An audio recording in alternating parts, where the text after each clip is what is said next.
Welcome to mastermind of GK. एक बार फिर से आप लोग का स्वागत है मास्टर माइंड ऑफ जीके में। फ्रेंड्स, आज इस वीडियो में जीके जीएस का 50 महत्वपूर्ण सवाल देखेंगे जो आपका बिहार उत्पाद पुलिस और साथ में जो नई बहाली आने वाली है बिहार पुलिस कांस्टेबल, उसके लिए काफ़ी महत्वपूर्ण है। तो पूरा वीडियो आप लोग जरूर देखिएगा।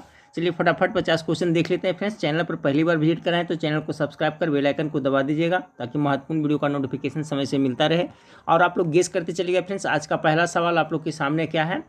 1789 की क्रांति के बाद फ्रांस में किस प्रकार का शासन व्यवस्था स्थापित की गई थी। ठीक है, तो देखिए एक क्वेश्चन है, इसमें दो क्वेश्चन बनता है। फ्रेंड्स, दोनों को मैं क्लियर करता हूँ। एक तो पूछा जाता है कि जो फ्रांस की 1789 में क्रांति हुई थी वो किसके शासन काल में, एक क्वेश्चन पूछा जाता है। तो सभी लोग याद रखिएगा, लुईस 16वां के शासन काल में ये आपका फ्रांस की क्रांति 1789 ईस्वी में हुआ था। ठीक है, तो ये भी याद रखिएगा। और यहाँ सवाल पूछा जा रहा है कि 1789 को क्रांति के बाद फ्रांस में किस प्रकार का शासन व्यवस्था स्थापित की गई थी।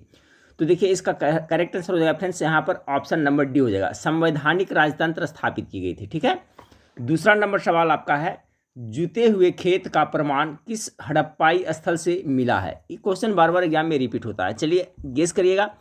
तो इसका करेक्ट आंसर हो जाएगा friends option number C, Kalibangan से मिला था। ठीक है, जुते हुए खेत का साक्ष्य है, जो प्रमाण है, जो कहाँ से मिला था, तो कालीबंगन से मिला हुआ था। याद रखिएगा फ्रेंड्स। देखिए कालीबंगा कहाँ है, कभी कभी ये भी सवाल पूछा जाता है, तो आप लोग को याद होगा तो ठीक है फ्रेंड्स, नहीं तो मैं बताता हूँ।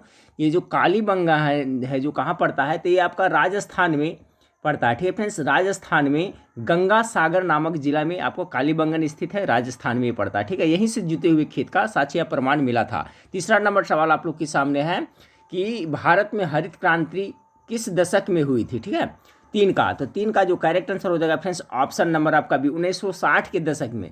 और जो भारत में हरित क्रांति हुई थी फ्रेंड्स, इसमें सबसे ज़्यादा उछाल किस फसल के उत्पादन में आया था, तो गेहूं के में आया था। सभी लोग याद रखिएगा। ये जो हरित क्रांति है जो फ्रेंड्स 60 के दशक में, यानी कि 1966 से 67 के बीच में आपका भारत में हरित क्रांति देखने को मिला था, तो याद रखिएगा। तो 60 के दशक में, तो इसका करेक्ट आंसर ये हो जाएगा। अगर आपसे सवाल पूछा जाए फ्रेंड्स कि भारत में हरित क्रांति के जनक किसे कहा जाता है, ये भी सवाल तो याद रखिएगा। तो M.S. स्वामीनाथन को भारत में हरित क्रांति का जनक माना जाता है। ठीक है फ्रेंड्स, चलिए अगला सवाल को लेते हैं कि यंग यूरोप की स्थापना किसने की थी। विश्व इतिहास से क्वेश्चन है यंग यूरोप का। इससे दो सवाल पहले भी बताया था फ्रेंड्स। एक आपको बताया था लाल कुर्ती सेना के बारे में, लाल सेना के बारे में। ठीक है, तो लाल कुर्ती नामक सेना का जो गठन किया था गैरीबाल्डी ने किया था, और एक था फ्रेंड्स आपका लाल सेना का गठन ट्रांस्की ने किया था। तो सब याद रखिएगा। तो यंग यूरोप की स्थापना किसने की थी, चार का करेक्ट आंसर क्या होगा फ्रेंड्स, तो इसका हो जाएगा मेजनी ने किया था। यंग यूरोप की स्थापना मेजनी के द्वारा किया गया था फ्रेंड्स। कब किया गया था, तो इसका क्या था 1834 ईस्वी में यंग यूरोप की स्थापना मेजनी के द्वारा किया गया था। ठीक है फ्रेंड्स, यह इटली में हुआ था। चलिए अगला सवाल को देखिए। 5वां नंबर सवाल आपका है कि मराठों द्वारा अंग्रेजों के साथ 1782 ईस्वी की सालबाई की संधि किसके आग्रह पर की गई थी। 5 का जो करेक्ट आंसर हो जाएगा ऑप्शन नंबर सी, ये सिंधिया की आग्रह पर की गई थी। छठा नंबर सवाल है, सबसे अधिक बोली लगाने वाले को भूमि राजस्व वसूल करने का अधिकार देने को व्यवस्था का प्रारंभ सर्वप्रथम किसने किया था। ठीक है, तो 6 नंबर सवाल का करेक्ट आंसर क्या, आप लोग गेस करते चलेगा, जिससे आपको पता चलेगा फ्रेंड्स कि पहले से सब प्रश्न का जवाब आपको पता था या नहीं। सॉरी, तो सबसे अधिक बोली लगाने वाले को भूमि राजस्व वसूल करने का अधिकार देने की व्यवस्था सर्वप्रथम किसने, कौन सा वायसराय या कौन सा गवर्नर जनरल ने किया था। तो इसका करेक्ट आंसर होगा फ्रेंड्स लॉर्ड वारेन हेस्टिंग्स। ठीक है, कौन किसने किया था, तो लॉर्ड वारेन हेस्टिंग्स का करेक्ट आंसर हो जाएगा। 7वां नंबर सवाल है आपका कि वर्ष 1920 में लाहौर में लाला लाजपत राय द्वारा कौन सा उर्दू समाचार पत्र प्रारंभ किया गया था। ये क्वेश्चन पहले भी पढ़ा चुका हूँ फ्रेंड्स 7 का। तो देखिए अब वंदे मातरम इसका करेक्ट आंसर हो जाएगा। ठीक है, वंदे मातरम उर्दू एक समाचार पत्र जिसका प्रारंभ लाला लाजपत राय के द्वारा कब किया गया था, तो 1920 ईस्वी में किया गया था। 8वां नंबर सवाल आपको देखें, भारतीय राष्ट्रीय कांग्रेस की पहली महिला अध्यक्ष निम्नलिखित में से कौन थी। देखिए फ्रेंड्स, भारतीय राष्ट्रीय कांग्रेस से कोई भी प्रतियोगिता परीक्षा उससे 1-2 प्रश्न पूछा जाता है, तो इसके बारे में जो मेन कम से कम 10, 15, 20 सवाल है उसको जरूर आप लोग याद रखिएगा। और देखिए फ्रेंड्स, आप लोग के लिए सब बेटर तैयारी के लिए बिहार पुलिस कांस्टेबल के लिए जो मैं एप्लीकेशन बनाया हूँ मास्टर माइंड ऑफ जीके, वो देखिएगा। उसमें क्या टॉपिक वाइज जीके आप लोग जरूर पढ़िएगा। टॉपिक वाइज जरूर जो पहला आपका आइकन आएगा उसमें देखिए भारतीय राष्ट्रीय कांग्रेस से जितना प्रश्न बनता है 70, 80, 90 क्वेश्चन डाला हुआ है। वायसराय से संबंधित है, भारतीय संविधान संशोधन से संबंधित है, खेल के मैदान से, टॉपिक वाइज कर दिया हूँ। और इसमें जितना टॉपिक है, अगर 30 टॉपिक अभी डाला हूँ, फिर 20 टॉपिक जो भी डाला हूँ, उतना पढ़ लीजिएगा तो उससे आपको 20 क्वेश्चन कहीं नहीं जाएगा। ऐसे एप्लीकेशन से आपको फ्रेंड्स 60 से 65 प्रश्न आपको हर हाल में कोई भी प्रतियोगिता परीक्षा हो, बिहार पुलिस कांस्टेबल ये सब का, उसमें आपको लड़ना ही लड़ना है। तो आप लोग एप्लीकेशन डाउनलोड कर लीजिएगा, प्ले स्टोर में जाइएगा, मास्टरमाइंड ऑफ जीके लिखिएगा, आ जाएगा। नहीं तो इस वीडियो में इसका लिंक दिया हुआ डिस्क्रिप्शन में, वहाँ से आप लोग डाउनलोड कर ले और उससे पढ़ाई करिएगा। ठीक है फ्रेंड्स, उस पर अभी अपडेट चालू है और अभी और जोर शोर से काम चालू करेंगे उस पर, सारा स्टडी मटेरियल उस पर आपको प्रोवाइड करा जाएगा। ठीक है फ्रेंड्स, और सब फ्री ऑफ कॉस्ट है, तो आप लोग एप्लीकेशन मोबाइल में जरूर रखिएगा। 8 नंबर सवाल क्या था फ्रेंड्स कि भारतीय राष्ट्रीय कांग्रेस की पहली महिला अध्यक्ष निम्नलिखित में से कौन थी? तो 8 का करेक्ट आंसर हो जाएगा फ्रेंड्स श्रीमती एनी बेसेंट। अब देखिए इसमें दो तरह से सवाल पूछा था, एक पूछा था भारतीय राष्ट्रीय कांग्रेस की पहली भारतीय महिला हो जाए पूछेगा फ्रेंड्स तो सरोजिनी नायडू हो जाएगा, लेकिन सिर्फ पूछेगा कि भारतीय राष्ट्रीय कांग्रेस की पहली महिला अध्यक्ष कौन थी तो श्रीमती एनी बेसेंट इसका करेक्ट आंसर हो जाएगा। ठीक है फ्रेंड्स, 1917 में कलकत्ता में हुआ था अधिवेशन, उसी में आपका अध्यक्षता की थी।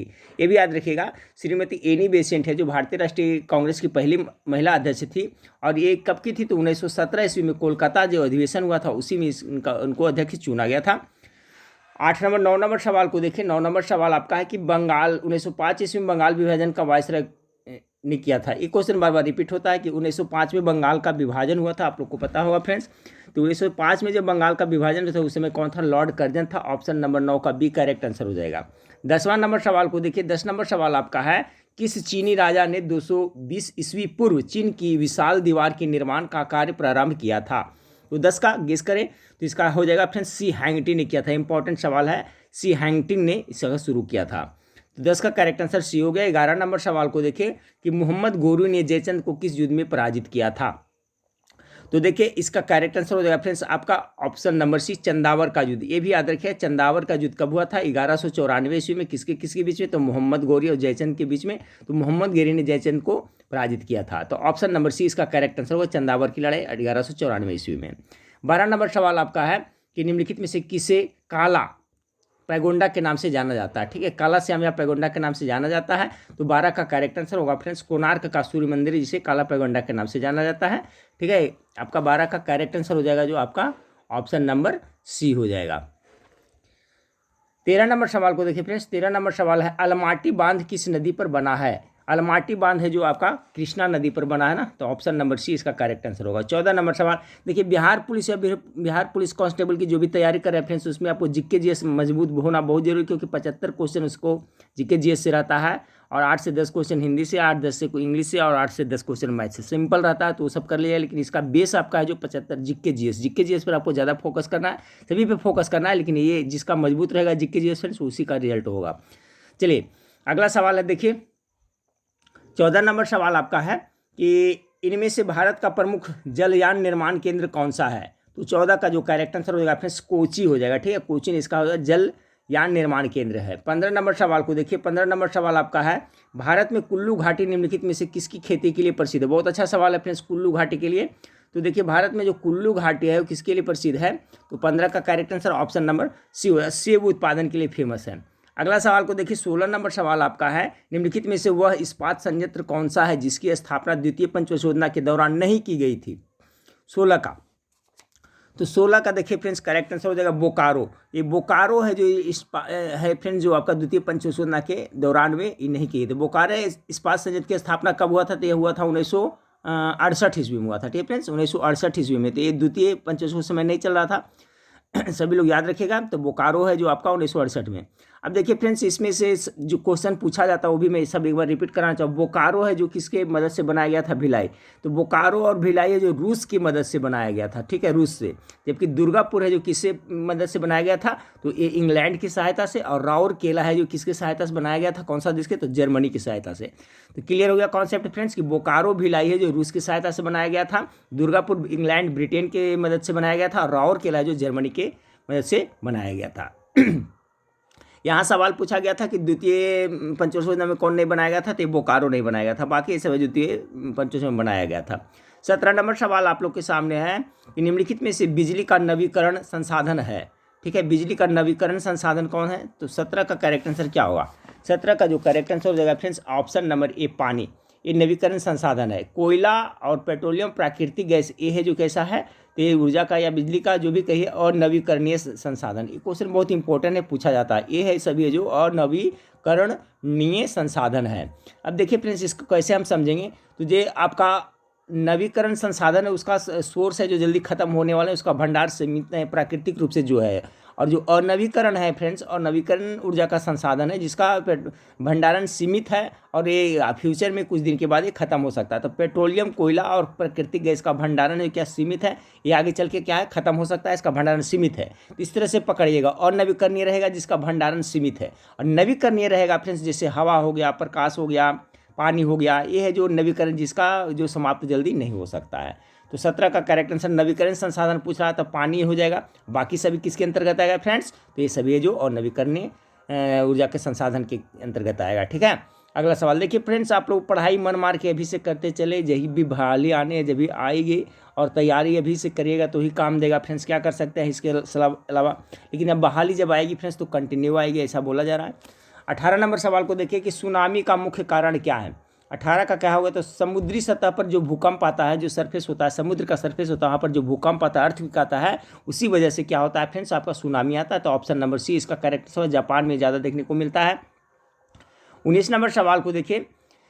19 नंबर सवाल है, पृथ्वी के चारों ओर वायुमंडल के ताप स्तरण की 3 सुस्पष्ट विशेषताएं हैं। ठीक है, कौन कौन है, निम्नलिखित में से कौन सा एक परत भूपृष्ठ से ऊपर की ओर का सही विन्यास है। यानी कि जो वायुमंडल में दिया हुआ है फ्रेंड्स, क्षोभ मंडल, समताप मंडल, इस तरह से जो दिया हुआ है उसके बारे में। तो चलिए 19 का करेक्ट आंसर सही कौन कौन है, तो इसका करेक्ट आंसर हो जाएगा फ्रेंड्स आपका ऑप्शन नंबर, गेस करें आप लोग, ऑप्शन नंबर क्षोभ मंडल समताप, ये हो जाएगा ऑप्शन नंबर सी। क्षोभ मंडल सबसे पहली परत है जो पृथ्वी के फ्रेंड्स, जहाँ पर वायु मौसम संबंधी घटनाएं घटती है, जैसे बादल का गरजना, बिजली का चमकना, बारिश, ये सब क्षोभ मंडल में होता है। जिसे अंग्रेजी में क्या कहते हैं इसे फ्रेंड्स, इसको ट्रोपोस्फेयर कहते हैं। क्या कहते हैं, ट्रोपोस्फेयर इसको कहा जाता है। ठीक है, ट्रोपोस्फेयर कहा जाता है क्षोभ मंडल, उसके बाद आता है समताप मंडल, उसके बाद में आता है। तो सही क्रम ही है 19 का correct answer option number C हो जाएगा। एक क्वेश्चन याद रखिएगा कि मौसम संबंधी घटनाएं जो क्षोभ मंडल में होता है, और वायुयान वगैरह सब जो उड़ता है फ्रेंड्स वो समताप मंडल में होता है। 20 नंबर सवाल, बिहार में प्रायः कैसी मिट्टी पाई जाती है। तो बिहार में देखिए धान की खेती होती है, गेहूं की खेती होती है, तो ज़्यादा यहाँ पर क्या कौन सा मिट्टी पाई जाती है, मेरे ख्याल से आप लोग को पता होगा, तो दोमट मिट्टी, जलोढ़ मिट्टी, जलोढ़ मिट्टी को ही दोमट मिट्टी कहा जाता है। और पूरे भारत में भी देखा जाए फ्रेंड्स तो सबसे ज़्यादा इसी प्रकार की मिट्टी जलोढ़ मिट्टी, दोमट मिट्टी पाया जाता है, जो धान की खेती के लिए और गेहूँ की खेती के लिए उपयुक्त होता है, खास करके धान की खेती के लिए। तो बिहार में सबसे ज़्यादा, चूँकि मैदानी भाग है, यहाँ नदियाँ बहुत सारी हैं, तो उससे ये मिट्टी का निर्माण होता है, तो जलोढ़ मिट्टी हो जाएगा। ठीक है, उपजाऊ होता है। तो 20 का करेक्ट आंसर सी हो गया फ्रेंड्स। 21 नंबर सवाल को देखिए, भारत के संविधान सभा का अध्यक्ष कौन था। 21 का करेक्ट आंसर क्या होगा, गेस करें। संविधान सभा का रहा ना, प्रारूप समिति कहने रहा है, तो संविधान सभा का अध्यक्ष डॉक्टर राजेंद्र प्रसाद। 21 का correct answer option number B हो जाएगा। ठीक है, चलिए 22 नंबर सवाल को देखते हैं। 22 नंबर सवाल आपका है कि विश्व का प्रथम महिला प्रधानमंत्री, तो आपको पता है श्रीलंका के बने थे सबसे पहले बार में, श्रीमती सिमाओ भंडारनायके, यानी ऑप्शन नंबर 20 का करेक्ट आंसर हो जाएगा। चलिए 23 नंबर सवाल को देखिए, अंतर्राष्ट्रीय न्यायालय के न्यायाधीशों का निर्वाचन कौन करता है। बहुत अच्छा सवाल है फ्रेंड्स, बिल्कुल सिलेबस के अनुसार इसी टाइप का सवाल आपको पूछा जाएगा। 23 नंबर सवाल को देखिए, गेस करते चलिए। 23 का आप लोग गेस के, अंतर्राष्ट्रीय न्यायालय के न्यायाधीशों का निर्वाचन कौन करता है, बहुत इंपॉर्टेंट है। तो 23 का ये हो जाएगा फ्रेंड्स, महासभा द्वारा तथा सुरक्षा परिषद संयुक्त रूप से इसका क्या करता है, न्यायालय के न्यायाधीशों को गठन करता है। कौन कौन, तो महासभा तथा सुरक्षा परिषद संयुक्त रूप से। बहुत इंपॉर्टेंट क्वेश्चन, याद रखिएगा। अंतर्राष्ट्रीय न्यायालय जिसका मुख्यालय कहाँ है फ्रेंड्स, इसका मुख्यालय द हेग में है, ये आप लोग याद रखिएगा। अंतर्राष्ट्रीय मुख्यालय का जिसका आपका मुख्यालय कहाँ पड़ता है, द हेग में पड़ता है। तो इसके जो न्यायाधीश होते हैं उसका जो निर्वाचन करता है, तो कौन कौन करता है, तो महासभा तथा सुरक्षा परिषद संयुक्त रूप से करता है। ऑप्शन नंबर 23 का बी करेक्ट आंसर हो जाएगा। 24 नंबर सवाल देखिए। 24 नंबर सवाल आपका है कि निम्नलिखित में से संविधान का वह अनुच्छेद कौन सा है जो जम्मू और कश्मीर के विशेष दर्जा प्रदान करता था, जिसे संविधान की सूची से हटा दिया गया। सभी को पता है फ्रेंड्स, 370 ये हटा दिया गया, पहले इसी को करता था ना। तो 24 का correct answer option number C हो जाएगा। 25 नंबर सवाल को देखिए। 25 नंबर सवाल आपका है कि भारतीय संविधान का कौन सा भाग संविधान का आत्मा सोल कहलाता है। बहुत इंपॉर्टेंट सवाल है। अब देखिए इसमें बहुत सारे स्टूडेंट कन्फ्यूजन हो जाता है, अनुच्छेद 32 को कहते हैं, फिर कोई प्रस्तावना कहते हैं, तो इसका कॉन्सेप्ट आप लोग क्लियर रखिएगा। चलिए तो 25 का करेक्ट आंसर क्या होगा, पहले गेस करिए। तो देखिए 25 का करेक्ट आंसर हो जाएगा फ्रेंड्स, ऑप्शन नंबर सी उद्देश्य का। उद्देश्य का मतलब क्या, प्रस्तावना होता है। ठीक है फ्रेंड्स, क्या होता है, प्रस्तावना। प्रस्तावना यानी उद्देश्य का एक ही हुआ, तो कन्फ्यूज आप लोग नहीं होइएगा। भारतीय संविधान का जो सोल आत्मा कहा जाता है किसे, तो उद्देश्य का या प्रस्तावना को कहा जाता है। लेकिन फ्रेंड्स एक क्वेश्चन एक तरह से पूछा जाता है कि डॉक्टर भीमराव अम्बेडकर ने कौन सा अनुच्छेद को संविधान का आत्मा कहा है, तो अनुच्छेद 32 को। तब वहाँ पर अनुच्छेद 32 मारेगा, क्योंकि अनुच्छेद 32 को डॉक्टर भीमराव अम्बेडकर ने संविधान का आत्मा कहा है। ठीक है, तो यहाँ पर अगर डायरेक्ट पूछा जाएगा कि संविधान का आत्मा किसे, तो प्रस्तावना अर्थात उद्देशिका को, यानी ऑप्शन नंबर सी 25 का करेक्ट आंसर हो जाएगा। 26 नंबर सवाल को देखिए फ्रेंड्स कि राष्ट्रपति रामनाथ कोविंद ने निम्न में से किस देश में महात्मा गांधी की एक कांग्रेस प्रतिमा का उद्घाटन किया था। अभी तो नहीं हो फ्रेंड्स, लेकिन इन्होंने किया था। 26 नंबर सवाल के, तो अभी तो वर्तमान में आपको मुर्मू पता है फ्रेंड्स, द्रौपदी मुर्मू है, तो इन्होंने किया था। तो कहाँ किया था, तो 26 का करेक्ट आंसर हो जाएगा स्विट्जरलैंड में। ठीक है, स्विट्जरलैंड में इन्होंने क्या किया था, महात्मा गांधी का एक कांस्य प्रतिमा का उद्घाटन किया था। तो ऑप्शन नंबर ए इसका करेक्ट आंसर है। लाइफ डिवाइन पुस्तक के लेखक कौन है। 27 नंबर सवाल का गेस करें फ्रेंड्स, क्या कर लाइफ डिवाइन, तो इसका करेक्ट आंसर होगा फ्रेंड्स अरविंद घोष। श्री अरविंद घोष के द्वारा लाइफ डिवाइन नामक पुस्तक लिखा गया है। तो इसका करेक्ट आंसर क्या हो जाएगा फ्रेंड्स, ऑप्शन नंबर 27 का डी हो जाएगा, अरविंद घोष के द्वारा लिखा गया है। 28 नंबर सवाल, किसी राज्य की प्रथम महिला मुख्यमंत्री कौन थे। तो 28 का हो जाएगा फ्रेंड्स सुचेता कृपलानी सब प्रथम आपका महिला मुख्यमंत्री बने थी फ्रेंड्स। तो इसका करेक्ट आंसर हो जाएगा आपका ऑप्शन नंबर सी। किसी राज्य की प्रथम महिला मुख्यमंत्री श्रीमती सुचेता कृपलानी थी। ठीक है, और अगर आपसे ये तो मुख्यमंत्री पूछा फ्रेंड्स, अगर आपसे पूछ दे कि किसी राज्य की प्रथम राज्यपाल महिला कौन बनी थी, तो वो सरोजिनी नायडू थी। ये भी आप लोग याद रखिएगा। ठीक है, भारतीय राष्ट्रीय कांग्रेस के जो अध्यक्ष भी सरोजिनी नायडू प्रथम अध्यक्ष, भारतीय अध्यक्ष भी बनी थी, और सर्वप्रथम राज्यपाल भी आपका सुचेता कृपलानी बनी थी। सरोजिनी नायडू बनी थी, याद रखिएगा। तो यहाँ क्वेश्चन पूछा जाए प्रथम महिला मुख्यमंत्री तो सुचेता कृपलानी, लेकिन राज्यपाल पूछेगा तो सरोजिनी नायडू रहेगा। मारिएगा फ्रेंड्स। 29 नंबर सवाल को देखिए कि संगीत के क्षेत्र में ख्याति प्राप्त कितने व्यक्तियों को अब तक भारत रत्न प्रदान किया गया है। संगीत के क्षेत्र में कर रहा है, तो 29 का करेक्ट आंसर हो जाएगा फ्रेंड्स। टोटल अभी तक कितने को दिया गया है, तो 4 दिया गया है। कितने, तो 4 को दिया गया है। संगीत के क्षेत्र में ख्याति प्राप्त में भारत रत्न किसे, तो 4 को दिया गया है, जिसमें आपका हो गया आपका जैसे रविशंकर हो गया फ्रेंड्स। ठीक है, रविशंकर को दिया गया था आपको बहुत ही पहले 1999 में। 2001 में लता मंगेशकर को मिला था, 2 हो गया फ्रेंड्स। उसके बाद में भीमसेन जोशी को मिला था, 3 हो गया। चौथा कौन थे फ्रेंड्स, भीमसेन जोशी हो गया, और एक है आपका उस्ताद बिस्मिल्लाह खां। तो चारों को याद रखिएगा कि संगीत के क्षेत्र में भारत रत्न किसी किसे दिया गया है, तो आपका रविशंकर हो गया फ्रेंड्स। उसके बाद में हो गया लता मंगेशकर हो गया, उस्ताद बिस्मिल्लाह खां, एक और बताया था फ्रेंड्स भीमसेन जोशी को ये पुरस्कार मिला है। ठीक है, चलिए अगला सवाल देखते हैं कि विश्व ठहाका दिवस कब मनाया था। चलिए सबको याद रहे, ठहाका मतलब हास्य दिवस कर सकते हैं, अभी हंसने वाला दिवस। तो आप लोग कब ठहाका लगेगा इस तरह से याद रखिएगा फ्रेंड्स। तो आज के बाद सभी याद रखिएगा, 10 जनवरी को सभी को ठहाका लगाना है। 1-2 मन में रिपीट कर लेगा, सब दिन याद रहेगा। 10 जनवरी को विश्व ठहाका दिवस के रूप में मनाया जाता है फ्रेंड्स। हास्य दिवस भी इसे कर सकते हैं। तो 30 का correct answer option number C हो जाएगा, विश्व ठहाका दिवस 10 जनवरी को मनाया जाता है। अगला सवाल को देखते हैं फ्रेंड्स, मोडम नाम निम्नलिखित में से लिया गया है। तो मोडम नाम किससे लिया गया है फ्रेंड्स, तो 31 का करेक्ट आंसर हो जाएगा ऑप्शन नंबर डी। इसका फुल फॉर्म एक तरह से मॉड्यूलेटर और डिमॉड्यूलेटर। मॉडम का होता है फ्रेंड्स आपका एक कंप्यूटर से संबंधित है ना, जो इंटरनेट को कनेक्ट करता है। तो इसका फुल फॉर्म पूछा जाता है, मॉडम का क्या होता है, तो मॉडम का मॉड्यूलेटर या डिमॉड्यूलेटर भी कहा जाता है। 31 का correct answer option number D हो जाएगा।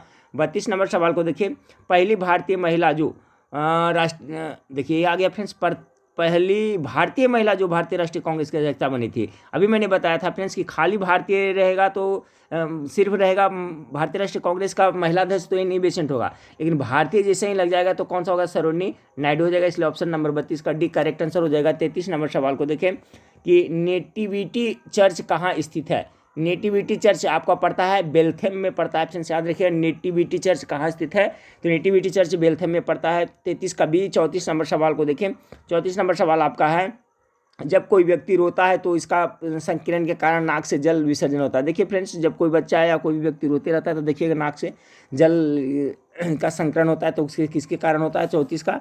तो 34 का करेक्ट आंसर हो जाएगा ऑप्शन नंबर डी, ये अश्रुकारी ग्रंथि से निकलता है जल। अगला सवाल को देखिए, पादपों में मूल रोमों की मूल भूमिका क्या है? बहुत इंपॉर्टेंट सवाल है। पादप में जो मूल रोम है उसका जो मुख्य भूमिका है फ्रेंड्स, वो है मृदा से खनिज लवण और जल अवशोषित करता है, ठीक है। और फिर जो उसका जो पादप का होता है जाइलम होता है, वही है जो सभी जगह पहुंचाता है, जाइलम, ठीक है। जाइलम फ्लोएम है जो खाद्य पदार्थ का विसरण करता है। अगला सवाल को देखिए कि तत्व एक ऑक्साइड का निर्माण करता है जिसका सूत्र क्या है? H2O3 है।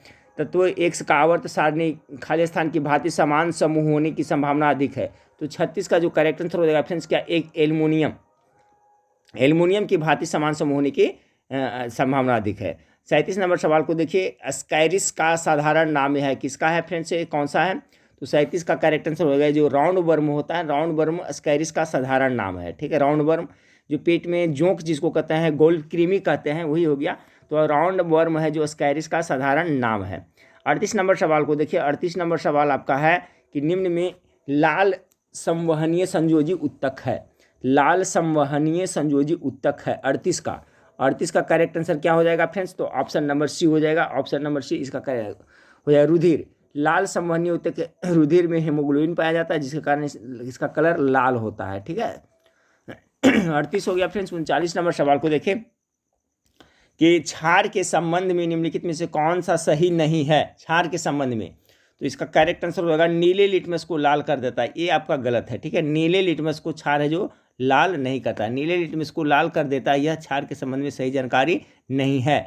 अम्ल है जो नीले लिटमस को लाल करता है, ना कि क्षार करता है। नीले लिटमस को लाल, ये आपका गलत है, अम्ल करता है ना फ्रेंड्स। क्वेश्चन पूछा जाता है कि अम्ल है जो नीले लिटमस को कैसा कर देता है? तो लाल कर देता है। इसमें पूछा है क्षार के संबंध में, तो क्षार के संबंध में यही गलत है, ऑप्शन नंबर सी इसका करेक्ट आंसर हो जाएगा, ठीक है। इसका ट्रिक भी बताया था फ्रेंड्स हम लोग को, अनिल बताया था, सभी लोग याद रखिए, अनिल, अनिल याद रखिएगा। अम्ल है जो नीले लिटमस को लाल कर देता है, ठीक है, इस तरह से याद रखिएगा। अनिल से आज के बाद सभी लोग याद रखेगा, सारा कॉन्सेप्ट क्लियर रहेगा। क्या नाम रखना है? क्षार अथी वाला में तो यही क्वेश्चन पूछा था, कन्फ्यूजन होता है। तो जब भी इस तरह का क्वेश्चन आएगा तो आप क्या लिख दीजिएगा? अनिल पहले लिख लीजिएगा, ठीक है, अनिल लिख लीजिएगा। अब अनिल में देखिएगा तो अ से अम्ल हो गया, अम्ल क्या करता है? नीले लिटमस को लाल कर देता है, याद रखिएगा। इसी तरह से बताया था आप लोग को ट्रिक फ्रेंड्स, नहला बताया था, ये प्राथमिक रंग है, न से नीला, ह से हरा, र से लाल। जब भी इससे संबंधित क्वेश्चन आए नहला लिख दीजिएगा, तो प्राथमिक यही 3 होता है, न से नीला है, ह से हरा, ल से लाल, ये 3 है जो प्राथमिक रंग है, ठीक है फ्रेंड्स।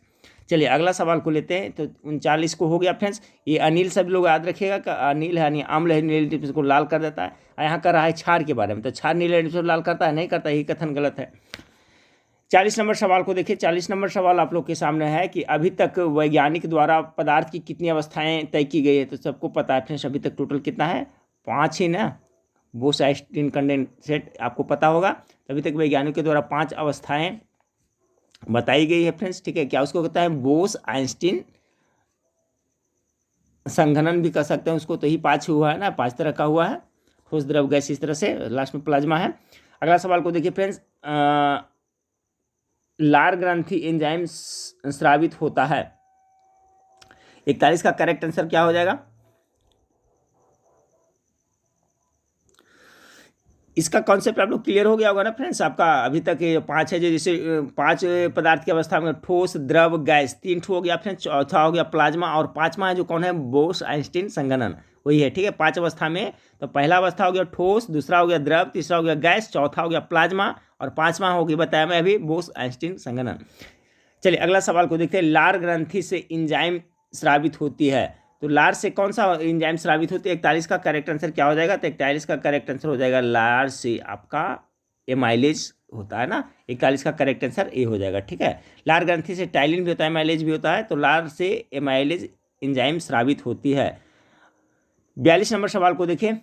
42 नंबर सवाल आपका है, जब कोई वस्तु एक समान गति से गति कर रही हो तो इसका त्वरण क्या होगा? देखिए, जब कोई वस्तु एक समान से ना, एक समान से जब गति कर रहेगी तो इसका त्वरण जो होगा, त्वरण होगा फिर जो एक्सेलरेशन होगा, क्या एक समान से करेगा तो क्या हो? 0 हो जाएगा। ऑप्शन नंबर सी 42 का करेक्ट आंसर हो जाएगा। एक क्वेश्चन में बहुत इंपॉर्टेंट पूछा था कि जब कोई वस्तु एक समान गति से गति करे तो इसका जो एक्सेलरेशन होता है, त्वरण होता है, वो क्या होता है, शून्य हो जाता है। 43 नंबर सवाल को देखिए कि किसी ऋणात्मक परिमेय संख्या का व्युत्पन्न क्या होगा 43 का, तो एक ऋणात्मक परिमेय संख्या होता है। कोई भी संख्या ऋणात्मक, उसका व्युत्क्रम उल्टा कर रहा है ना, कोई भी ऋणात्मक परिमेय संख्या का व्युत्क्रम क्या होता है, तो एक ऋणात्मक परिमेय संख्या ही होती है। तो 43 का correct answer option number A होगा। 44 नंबर सवाल को देखिए, यदि आप एक गिलास को पानी और बर्फ से पूरी तरह भरते हैं और बर्फ पूरी तरह गल जाती है तो क्या होगा फ्रेंड्स, 44 का कोई प्रभाव नहीं पड़ेगा। ऑप्शन नंबर जल स्तर पूर्वतर रहेगा, यानी कि कोई बदलाव नहीं आएगा। द्रव्यमान बटा आयतन किसके बराबर होता है, 45 का करेक्ट आंसर क्या होगा, तो ऑप्शन नंबर बी घनत्व का यह सूत्र है फ्रेंड्स, घनत्व बराबर, यानी द्रव्यमान बटा आयतन बराबर क्या होता है, घनत्व, डेंसिटी होता है। 46 नंबर सवाल को देखिए, निम्नलिखित में से कौन सा रासायनिक परिवर्तन का उदाहरण नहीं है। इससे भी एक सवाल हमेशा पूछा जाता है फ्रेंड्स। रासायनिक परिवर्तन और भौतिक परिवर्तन में बहुत अच्छी तरह से पढ़ाया हूँ, जिनको कन्फ्यूजन है उनको एक बार पुनः मैं कह देता हूँ फ्रेंड्स। देखिए पकड़ने का तरीका क्या है, पहले यहाँ इसका जवाब देखिए 45 का, कि रासायनिक परिवर्तन का उदाहरण नहीं है। तो लोहे में जंग लगना, दूध का दही बनना, जल का जल वाष्पन में परिवर्तित होना। तो 46 का जो करेक्ट आंसर क्या हो जाएगा फ्रेंड्स, ऑप्शन नंबर सी हो जाएगा। ठीक है, जल का वाष्पन में परिवर्तन होना। अब बाकी जो लोहे में जंग लगना, दूध का दही बनना, शरीर में भोजन का पाचन, ये सभी रासायनिक परिवर्तन का उदाहरण, जबकि जल का वाष्प में परिवर्तन होना है क्या भौतिक परिवर्तन का उदाहरण है। इसको कैसे पकड़िएगा फिर देखिए, जब रासायनिक परिवर्तन हो जाता है तो पुनः अवस्था में वस्तु नहीं आ सकता। जैसे दूध से दही बन गया, आप लाख कोशिश कर लिए, कोई भी उपाय कर लिए, तो दही से दूध बन सकता है नहीं, तो इसका मतलब ये रासायनिक केमिकल चेंजिंग हो गया। ठीक है, रासायनिक परिवर्तन हो गया। उसी तरह से शरीर में जो भोजन पच जाता है तो क्या फिर भोजन बन सकता है, नहीं। चावल अब में लिए, चावल लीजिए, चावल का भात बना दिए, तो भात बन गया फ्रेंड्स, तो वो रासायनिक परिवर्तन होगा, क्योंकि भात फिर चावल नहीं बन सकता है।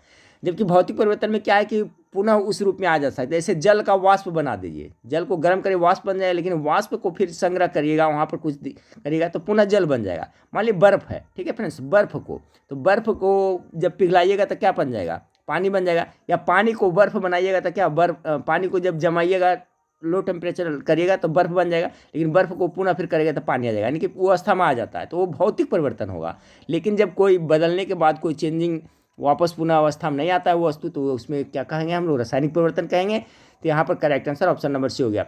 47 नंबर सवाल को देखिए फ्रेंड्स, निम्न में से अधात्वरणीय धातु कौन सी है, तो 47 का correct answer option number B, gold है जो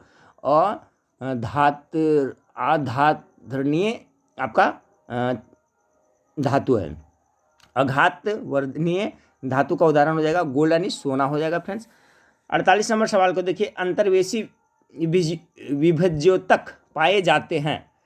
48 का करेक्ट आंसर हो जाएगा आपका ये पत्तियों के तल में पाए जाते हैं। ठीक है, जो अंतर्वेशी विभज्योतक होते हैं वो पत्तियों के लिप्स के जो होते हैं उनके तल में होते हैं। चलिए अगला सवाल होते हैं, टोटल 79 सवाल है फ्रेंड्स। ठीक है, इसमें 79 है। चलिए, करा हाइड्रोजन का इलेक्ट्रॉनिक विन्यास निम्न में से किसके समान होता है। 49 का करेक्ट आंसर हो जाएगा ऑप्शन नंबर सी, क्षारीय धातु के समान होता है। रट लीजिएगा फ्रेंड्स, क्वेश्चन बहुत इंपॉर्टेंट है। हाइड्रोजन का जो इलेक्ट्रॉनिक विन्यास होता है किसका, क्षारीय धातु के समान होता है। ठीक है फ्रेंड्स, तो मैं बताया था फ्रेंड्स कि आप लोगों को कंटिन्यू में वीडियो प्रोवाइड कराऊंगा, तो कल मैं वीडियो नहीं प्रोवाइड कराया था फ्रेंड्स, कल मैं कहीं गया हुआ था। ठीक है, तो आज मैं वीडियो प्रोवाइड कर रहा हूँ। इसी तरह से कल भी वीडियो आप लोग को देखने को मिलेगा, तो आप लोग अभी से मन मार करके डेली मेरा वीडियो देखिएगा। जो स्टूडेंट चैनल पर पहली बार विजिट है, चैनल को सब्सक्राइब करके रखिएगा। लाइव क्लास शुरू करेंगे फ्रेंड्स, जैसे ही वैकेंसी आ जाएगी लाइव क्लास भी शुरू करेंगे। और फ्रेंड्स आप लोग एप्लीकेशन जरूर डाउनलोड कर लीजिएगा, जो स्टूडेंट उसको आपके लिए बहुत ही ज़्यादा हेल्पफुल होगा। कोई भी चार्ज नहीं लगता है फ्रेंड्स। तो मोबाइल में बहुत सारा तो एप्लीकेशन गेम वगैरह अकड़म बकड़म भरा रहता है, लेकिन पढ़ाई वाला संबंधी देखते हैं बहुत कम स्टूडेंट रखते हैं। तो आप लोग रखिएगा एप्लीकेशन, एक बार टॉपिक वाइज जो जीके उसको जरूर पढ़ेगा। ठीक है फ्रेंड्स, टॉपिक वाइज जीके का इसका लिंक एप्लीकेशन का नीचे वीडियो के डिस्क्रिप्शन में दिया हुआ है फ्रेंड्स, उसको आप लोग डाउनलोड कर लिया। ट्रेन पर चलते, कहीं फील्ड में बैठे हैं, कहीं भी एक्स्ट्रा समय है, मोबाइल का एप्लीकेशन खोल करके रिपीट करते रहिएगा, पढ़ते रहिएगा। उससे क्या आपका रिवीजन होते रहेगा। ठीक है फ्रेंड्स, पढ़ाई आपसे नाता बना रहेगा। चलिए, तो नेक्स्ट वीडियो में फिर मिलते हैं। देखने थैंक यू, धन्यवाद, जय हिंद।